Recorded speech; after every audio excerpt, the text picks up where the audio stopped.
주간에도 우리 주님 말씀으로 저와 여러분과 함께 하실 줄로 믿습니다.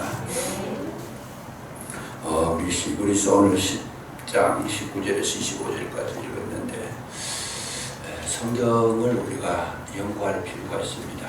왜 연구할 필요가 있느냐? 성경은 우리 삶의 무한한 보고요, 또 인간의 어떤 그 설명서라는 이야기를 하게 됩니다. 사람이 살아갈 때에 어떻게 살아야 되는가, 또 어떤 길을 가야 되는가, 무엇을 해야 되는가, 이런 것들이 상세히 기록이 되어 있습니다. 예를 들어서 그 전기제품 예를 들어 가지고 에어컨이나 냉장고나 이런 걸 하나 사셔도 반드시 잘 오랫동안 잘 사용하시려 그러면 설명을 잘 들어야 되고 또 설명서를 읽어봐야 됩니다. 그래서 이런 걸 보지 않고 하고 그냥 자기 마음대로 틀었다가는 고장나기가 십상이지요.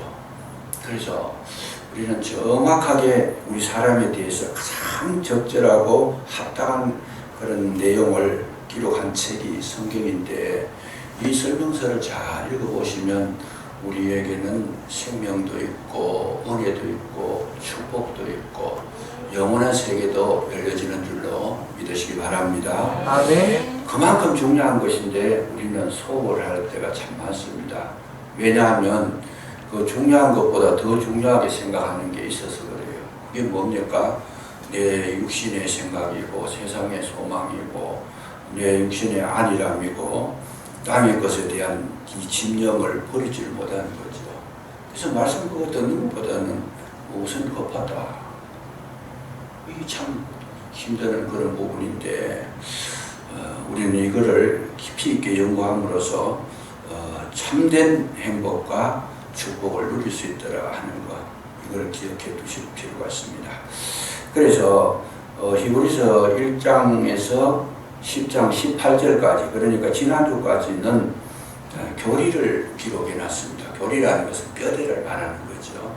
뼈대를 말하는 건데, 집을 지어도 이 뼈대를 잘 튼튼하게 지어야 그 집이 무너지지 않는 것처럼 이 뼈대라는 것이 뭐냐?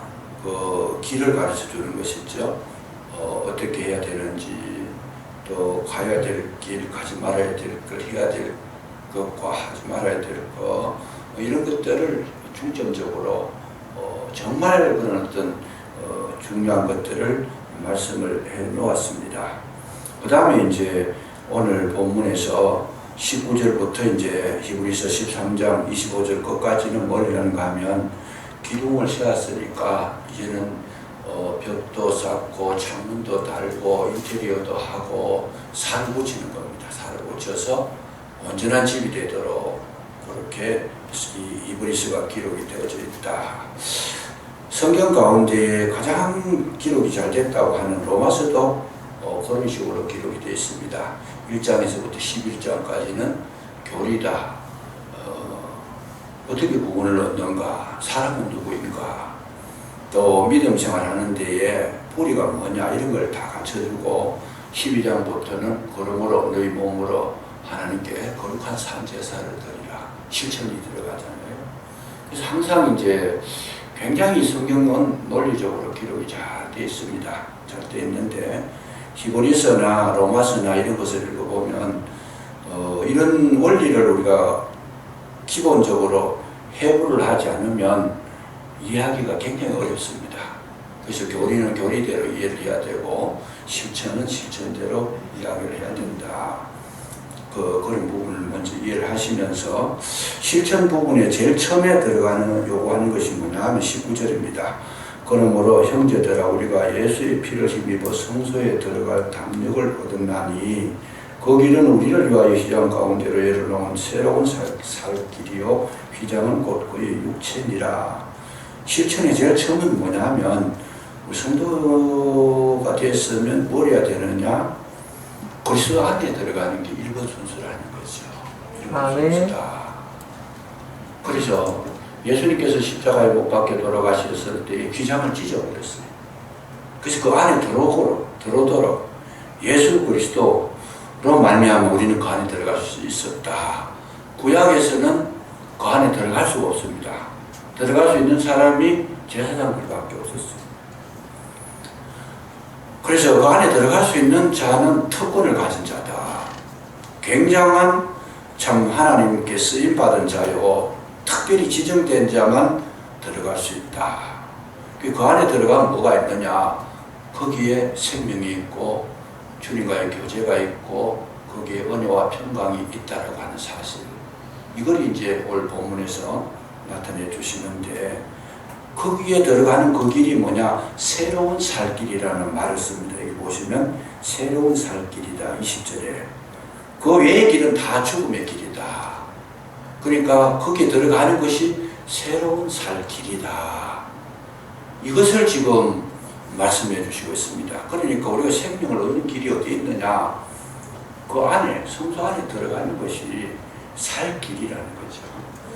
그래서 거기 들어가려고 그러면 어떻게 들어가야 되느냐? 아무나 들어가는 것이 아니고 예수님을 통해서만 들어갈 수 있다. 그렇게 말씀을 해 주셨는데, 왜 그러냐? 그 안에 들어갔을 때 예수님 말고는 그 문을 열 자도 없고 그 문이 열리지도 않는다는 거죠. 그래서 예수님께서 휘장을 찢어버려서 이제는 아무나 들어갈 수 있는데, 그런데 그냥 들어가는 것이 아니고 그 안에 들어갈 때 예수의 피를 힘입어서 들어가게 되고, 또 하나는 뭐냐면 22절에 보시면 우리가 마음의 뿌림을 받아 악한 양심으로부터 벗어나고 몸은 맑은 물로 씻음을 받았으니 참 마음과 온전한 믿음으로 하나님께 나가자. 아무나 들어갈 수 있는 것이 아니고 누가 들어가요? 참 마음과 온전한 믿음을 가지고 있는 자가 들어갈 수 있다. 참 중요한 말씀을 지금 하고 있어요. 굉장히 체계적이고 아주 소중한 말씀인데, 일반인들이 생각하는 것 전혀 알지 못하는 그런 부분들을 지금 설명하고 있습니다. 참 마음과 온전한 믿음이 아니고서는 하나님께 나아갈 수가 없는 것이다. 그렇게 말씀하시고, 그 다음에는 뭘 하느냐? 그 23절에는 그 소망을 흔들지 말아라. 움직이지 말고 굳게 잡아라. 24절에는 사랑과 선행을 격려해라. 서로에게 힘을 실어주고 서로에게 권면해라. 거기 들어가는 거 쉽지 않으니까, 약하니까 사람에게는 권면이 있어야 된다. 필요하다라는 것이죠. 그러면서 궁극적으로 뭘 말씀하시느냐? 모이기를 피하는 어떤 사람들의 습관과 같이 하지 말고 오직 고나여 그날이 가까이 옴을 볼수록 그리하자. 교회의 모임을 더욱더 분명하게 하고 확실하게 하고 모임을 온전하게 가지라. 종말 때가 되면 모이기를 패하는 어떤 사람들의 습관, 마지막에 되면 교회 모이는 것 자체를 흩어버린다.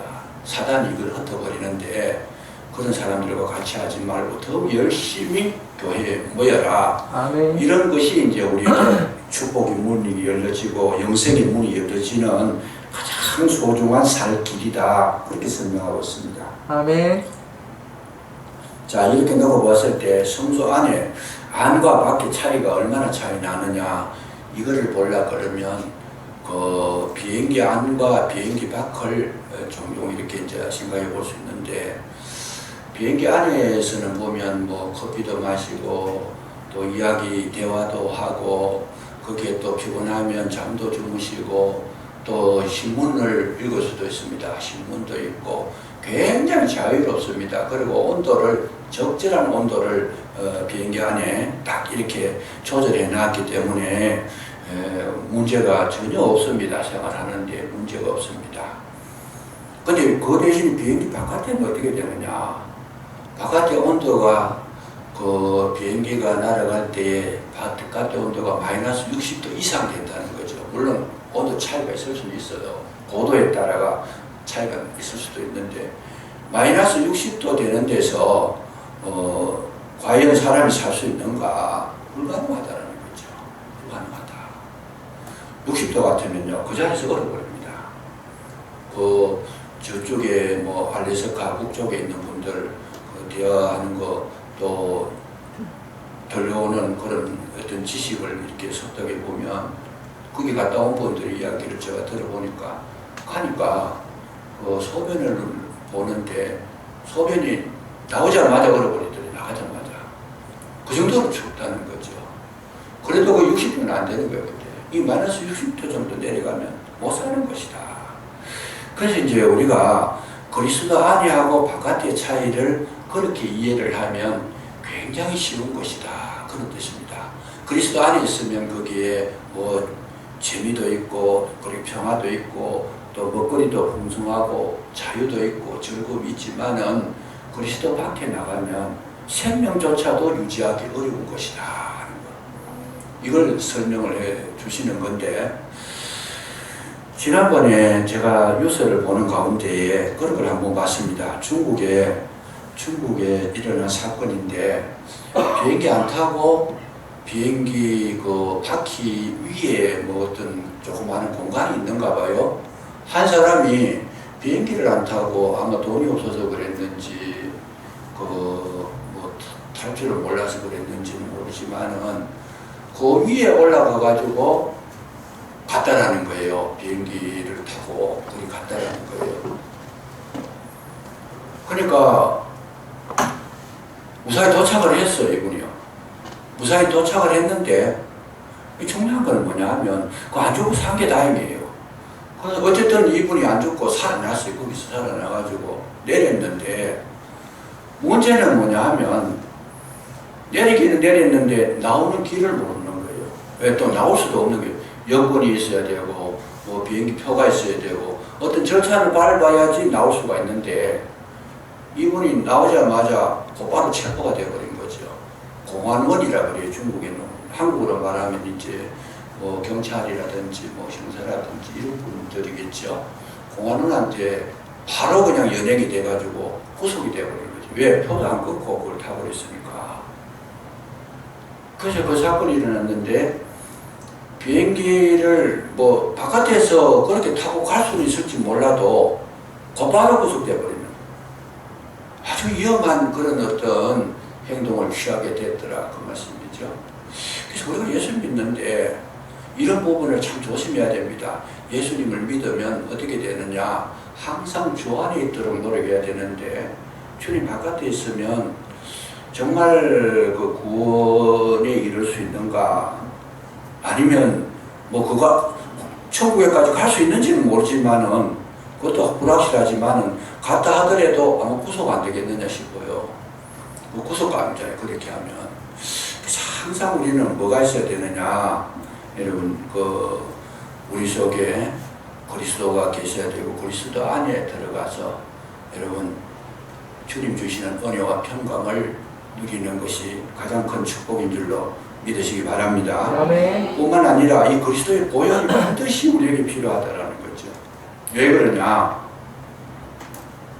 천국을 들어가는데, 사람이 천국을 들어가는데 그 그리스도의 그 표를 가지지 아니하면 아예 들어갈 수가 없는 거죠. 아예 들어갈 수가 없는데, 나라와 나라 사이에도 이미그레이션이 있어가지고 이미그레이션을 넘어갈 때는 반드시 뭐가 필요해요? 여권이 필요하고 비자가 있어야지 들어갑니다. 나라에서 나라를 옮기는데도 이런 자격증이 있어야 들어가는데, 지난번에 저들이 그 중국에서 블라디보스톡에 들어갈 때 여권이 조금 찢어졌다가도 못 들어갔어요. 그게. 그만큼 어려운데, 인간 세상에서, 이 땅에서 하나님의 나라로 들어가는데 여권도 없이 비자도 없이, 비자라는 건 그쪽에서 허락을 받고 초청인 거죠. 그런데 이것도 없이 그 나라를 들어갈 수 있겠는가? 불가능하다라는 거예요. 불가능하다. 그래서 이런 부분들을 우리가 정확하게 이해를 했을 때 뭐가 나오느냐? 예수 그리스도의 보혈이 소중한 줄로 믿으시기를 주의 이름으로 축복합니다. 아멘. 정말 그리스도의 보혈, 우리는 그냥 말로 그리스도의 보혈, 뭐 십자가 이런 거 그냥 이야기하지만은 이것이 얼마나 중요한지 모르더라고요. 제가 그때 중국에서 러시아 못 들어갔을 때 그때 여권이 얼마나 중요한지 몰랐어요. 평소에 다닐 때는 여권 소중한 걸 별로 몰랐어요. 왜? 그냥 내면 되고 뭐 이렇게 해서 됐는데, 아니 이게 좀 찢어진 것 가지고 못 들어가게 되니까 이 여건 하나가 얼마나 중요한지 모르겠어요. 그래서 우리 평소에 뭘 해야 되느냐, 교회에 다니시면서 그리스도의 보혈 십자가의 그 능력에 대해서 깊은 인식을 할 필요가 있더라는 거. 이것이 여러분 날마다 주의 이름을 부르시고 십자가의 능력으로 거듭나시고 은혜 속에 사시기를 주의 이름으로 축복합니다. 가장 중요한 것이라는 거. 이것이 중요하고, 두 번째는 뭐냐면 22절에 보면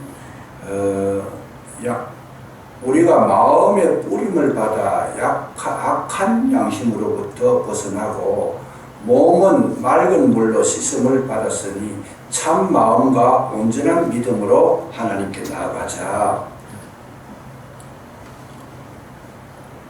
여기 보면 맑은 물로 피뿌림을 받아서 악한 양심으로부터 벗어나고, 또 뭡니까? 몸은 맑은 물로 씻었다.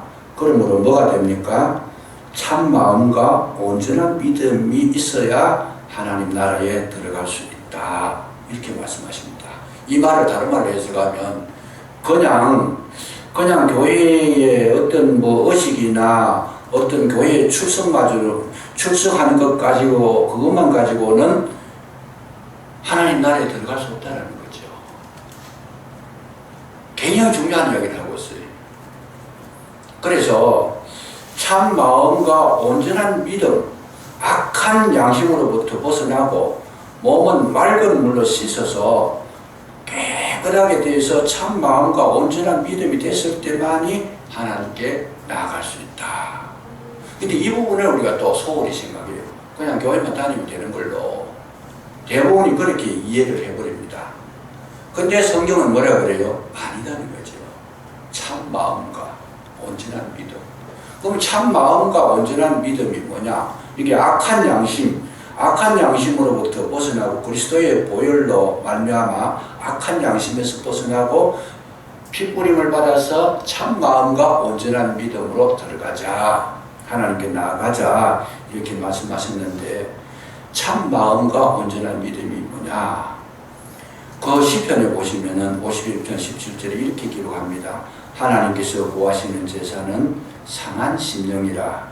하나님이여 상하고 통회하는 마음을 주께서 멸시하지 아니하시리라. 참 마음은 뭐냐? 진실로 상하고 통회하는 마음. 자기의 죄악을 버리고 끊어버리고 완전히 새롭게 새 마음을 가진 자. 맑은 물은 세례를 말하는 것인데, 물세례, 몸과 마음이 정결하게 된 자만이 영원한 세계에 들어갈 수 있더라. 이것이 없이는 하나님 나라, 하나님께 나아갈 수 없다. 거짓된 것이다. 그런 내용이죠.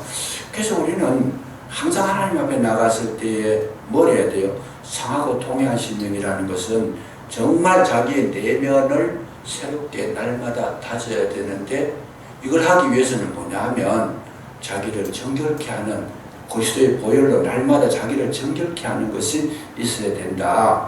아멘. 그 하워드 클라인벨이라고 하는 상담 심리학자가 이런 이야기를 합니다. 인간의 심리가 성장하기 위해서는 직면과 수용이 있어야 된다. 그래, 직면이라는 것은 맞닥뜨리는 거죠. 맞닥뜨리는 것이다. 하나님과 맞닥뜨리는 것이다. 만남의 순간이다. 그리고 수용, 모든 것을 받아들이는 역량이 있어야 된다. 그러니까 하나님과 맞닥뜨렸을 때 뭐가 나와요?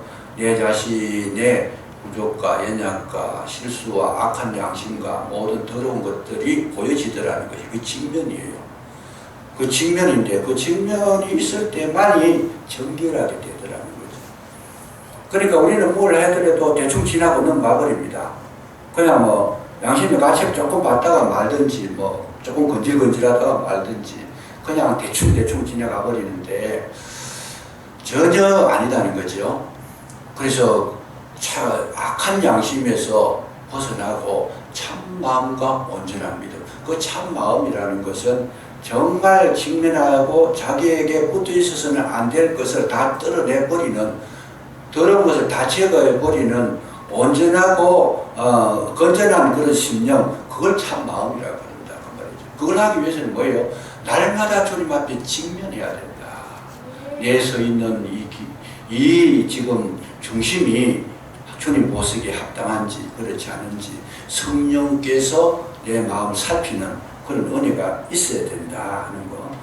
그래서 주님을 만났을 때에 우리 마음 가운데에 모든 것이 진솔해질 수 있다는 거죠. 그래서 우리 직면했을 때에 정말 우리 속에 남아있는 그 진실이 나오게 돼 있더라. 수로보니게 여인이 예수님을 만났을 때 주님께서 뭘 하시는가 하면 그 현실에 직면하게 만듭니다. 그 아무나 주님 앞에 오는 것이 아니고 직면하게 만드는데, 그게 뭐냐 하면 너는 이스라엘 자손이 아니다. 너에게는 구원이 이루어질 수가 없다. 너는 나 앞에 와가지고 이런 부탁을 할 자격도 없다. 그건 자기의 신분을 보게 하는, 예수님께서 그냥 말씀을 던지는 것 같아도 정확하게 지적을 합니다. 너는 이방 여인이잖아. 이방 여인이니까 나한테 와서 그런 말을 할 자격 자체가 없는 거다. 그건 뭐냐? 이방 여인이라면 자기 자신을 직면하게 하는 겁니다. 성경을 잘 보셔야 됩니다. 직면하게 한다. 수가성 여인이 예수님 앞에 섰을 때에 남편을 데려오라 그러니까 남편이 없다 그래요. 그 보통 사람 같으면 그냥 지나가 버리잖아. 그러냐? 근데 예수님께서 네 말이 맞다. 그러면 뭐라 그래요? 너는 남편 5이 있었으나 지금 있는 남편도 네 남편이 아니다. 그건 뭐래요? 너 자신을 직면하라는 거예요. 보라는 거예요. 너 자신의 이치를 확인시키는 거예요. 그 과정을 거치지 아니하면 하나님 나라에 들어갈 수 없고 은혜의 세계에 들어갈 수가 없다. 굉장히 중요한 이야기죠. 그래서 반드시 우리가 신앙생활할 때 성령께서 오시면 우리 자신의 신분과 위치와 자격증을 체크를 하십니다. 여권 심사하듯이. 거기에 직면을 딱 시켜가지고 너는 자격 없는 사람이야. 그거 알고 있어. 그거 물어보신다는 거죠. 그러니까 수로보니게 여인이 그렇게 딱 외면을 당하고 했을 때 수로보니게 여인이 뭐라 그랬어요? 올소이다. 많은. 그 말이 맞습니다. 참 그 내용을 보면 기가 막혀요.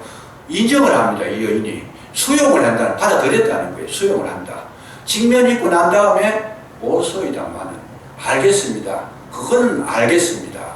그런데 자격이 없지만은 예수님이 하신 말씀을 그대로 인용을 해가지고 다시금 자기 자격증을 제시를 합니다. 예수님 뭐라 그랬어요? 주인의 상에서 벌어지는 떡부스러기를 개들에게 주는 것이 마땅치 않다. 그렇게 해서 예수님께서 딱 그냥 직면해서 끊어버렸는데 이 여인은 자기의 위치를 인정하면서 뭐라 그래요? 자기는 자격이 없지만은 그러나 개들도 주인의 상에서 떨어지는 떡부스러기를 먹나이다. 기가 막힌 이야기를 하고 있어요. 기가 막힌 이야기를 하고 있어요. 그러니까 예수님께서 그 여인에게 믿음이 크다. 너 대단하다. 그랬을 때에 여러분 여인의 소원이 이루어지고 영적으로 말하면 구원이 이루어지고 거기에 생명의 문이 열려진 줄로 믿으시기 바랍니다. 아멘. 그 과정이 통과되어야 된다는 거죠. 그 과정이 통과되어야 된다. 우리는 이런 거를 다 그냥 뭐 두리뭉실하게 그냥 대충 해버리고 그냥 교회에 막 얼굴 도장만 찍으면 된다. 아니면 적당한 시간만 보내면 된다. 이렇게 하겠지만은 전혀 그렇지 않다. 전혀 그렇지 않다. 이 내용을 우리가 깊이 인식할 필요가 있습니다. 그래서 직면하고 인정하고 수용한 자만이 하나님 나라를 들어갈 수 있고 은혜를 경험할 수 있더라. 자기 체크가 안 된 분들은 전혀 은혜가 주어지지 않는다. 이렇게 히브리서가 참 깊이 있는 내용입니다. 그렇게 설명을 해주셨고, 그런 믿음을 가진 자들은 시간상 줄이고 마지막에 25절을 하겠습니다. 25절에 보시면 구원 얻은 자들은 뭘 해야 되느냐? 모이기를 피하지 말아라. 교회에 모이는 것에 열심을 내라. 구원하고 교회 모이는 거하고 뭐 상관이 있느냐? 생명을 얻는 거하고 교회하고 뭔 상관이 있느냐? 이 문제가 나옵니다. 이 문제가 나와가지고 여러분 오늘날 교회 생활하는 것을 굉장히 그런 게 쉽게 말하면 아주 대수롭지 않게 생각하는 분들이 굉장히 많아요. 또 교회에 출석하는 것도 그렇지만 예배 드리는 것이나 모든 것에 대해서 별로 그렇게 의식적이지 않고 지나가 버리는 경우가 굉장히 많습니다. 심지어는 이 부분에 대해서만큼은 우리가 깊이 있게 들여다봐야 되는데 들여다봐야 되는 것이 뭐냐 하면 교회하고 구원하고 뭔 상관이 있느냐. 그래서 이것 때문에 지금 한때 굉장히 그 논란이 많았던 시절이 있었습니다. 예를 들어 설명하면 그 일본이라고 하는 나라에 보면 복음이 우리나라보다 먼저 들어갔어요. 우리나라보다 일찍 서양 문물을 받아가지고 저들은 우리나라보다 총도 먼저 만들고 복음도 먼저 받았고 더 앞섰습니다. 모든 면에서 앞섰는데 근데 일본에 가보면 교회가 발전을 못하고 있어요. 교회가 거의 뭐 한 50명 미만입니다. 50명만 돼도 큰 교회였어요. 일본에서는. 대부분이 보면 뭐 20, 30명 모이고 간혹 큰 교회가 하나씩 있긴 하지만은 교회가 발전을 못하는 거죠. 그래서 그 원인을 이제 조사를 해봅니다. 왜 그럴까? 한국은 막 교회가 뭐 수천 명 되고 수만 명 되고 수십만 명 되는 교회가 있는데 일본에는 그런 교회는 눈 씻고 봐도 없다는 거죠. 근데 왜 이렇게 됐느냐? 일본에서 발전된 사상이 하나 나옵니다. 그게 뭐냐 하면 우치무라 간조라고 하는 사람. 우치무라 간조라고 하는 사람이 그 무교회주의 사상을 내놓습니다. 일본에서 대표적인 신학자인데 대단하고 훌륭한 사람인데 이 사람이 그 무교회주의를 주장하고 그가 많은 영향력을 끼치게 되죠. 일본 신학자들한테 많은 영향력을 끼치게 되고 우리나라에도 그런 사상을 전파를 해가지고 그때 그 사상을 받은 사람이 우리나라에도 많이 있습니다. 대표적인 사람이 누구냐면 함석헌 씨라는 분. 사상가로 유명하잖아요. 한때 우리나라에서도 굉장히 영향을 받았어요. 함석헌 씨 그러면 조금 그 지식이 있고 진보적인 사람이라면은 함석헌 씨를 그냥 주님만큼 존경합니다. 근데 그분이 뭐냐? 무교회주의라는 거죠. 김교신 씨 이런 사람들. 우리나라 한때에 주름 잡았습니다. 근데 하나님 은혜로 그런 사상에 물들지 않고 우리나라도 공격을 많이 당해요. 예를 들면 예보에서부터 뭐 해방신학이나 민중신학이나 뭐 여러 가지 신학들이 막 굉장히 많이 들어왔어요, 그냥. 근데 이거 다 물리치고 그래도 복음적인 이런 그 교회를 성장할 수 있었다는 것 자체가 엄청난 하나님의 축복입니다. 축복인데 어찌됐든 이 무교회주의가 들어왔는데 무교회주의를 주장했던 그 우치무라 간조의 사상이 뭐냐?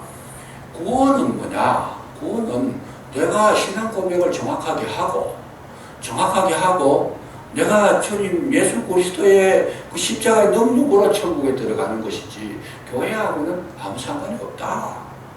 이런 생각을 가지게 되는 거죠. 이런 생각을 가지게 되는데 그런 생각을 가질 수 있어요. 그런 생각을 가진 자들이 모이면 지금도 그래요. 가난한 성도들이 왜 가난한 성도겠어요?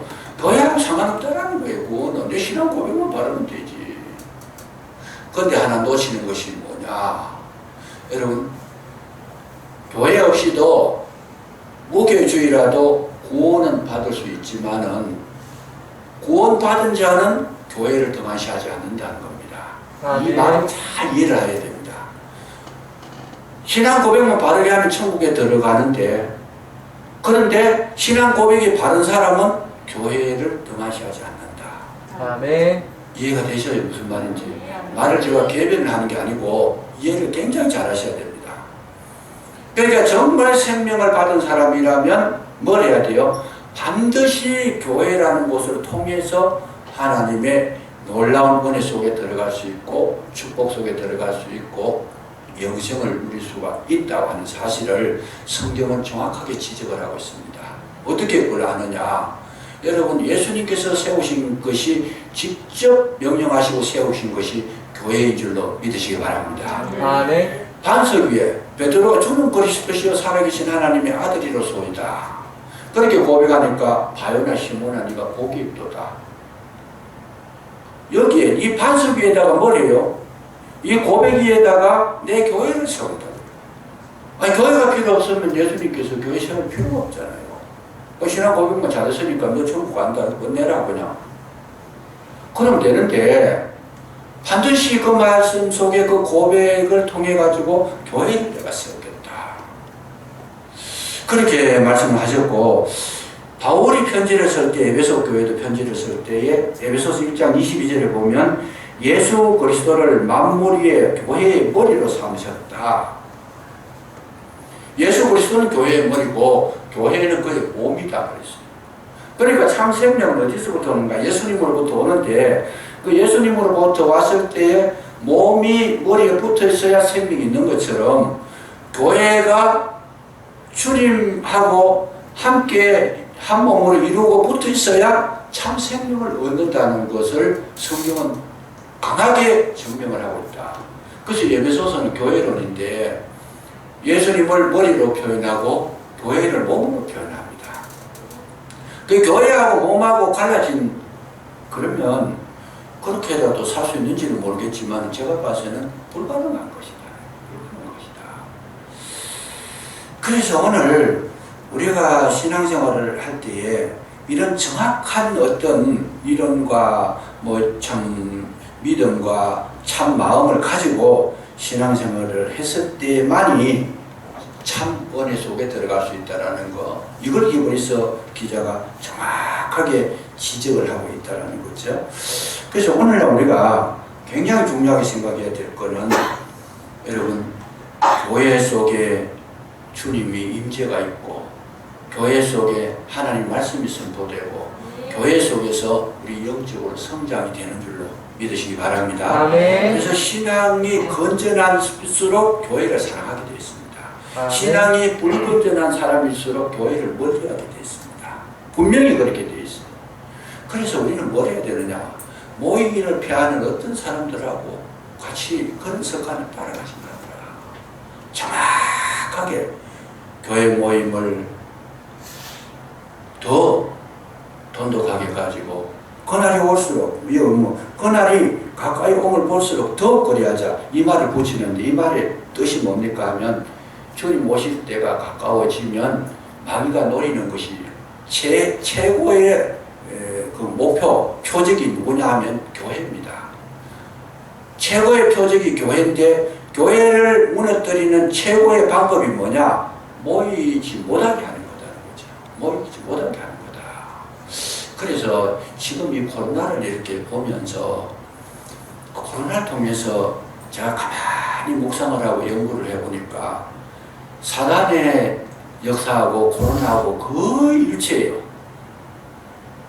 하는 일도 거의 비슷하고 모든 그런 어떤 구성된 내용들이 거의 비슷해요. 그냥 사람 간의 관계도 못하게 하고 교회 모임도 못하게 하고 사람을 또 불신하게 하고 그리고 아무한테나 공격하고 이게요 사단이 공격하는데 이 말은 뭐냐?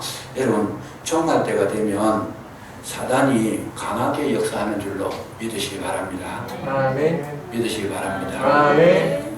듣는 좀 많은 좀 뭔지 모르겠어요. 어쨌든 저는 진리를 바르게 선포해야 되니까 하는데 듣는 자는 복이 있는 줄로 믿습니다. 아멘. 듣는 자는 살아날 줄로 믿습니다. 아멘. 여러분 듣는데 그대로 안 따라가는 것은 참 마음이 아니에요. 진리를 알기를 열심히 해야 되고 알았으면 그 진리를 받아서 진리대로 하려고 애를 쓸 때 참 마음이 되는 거지.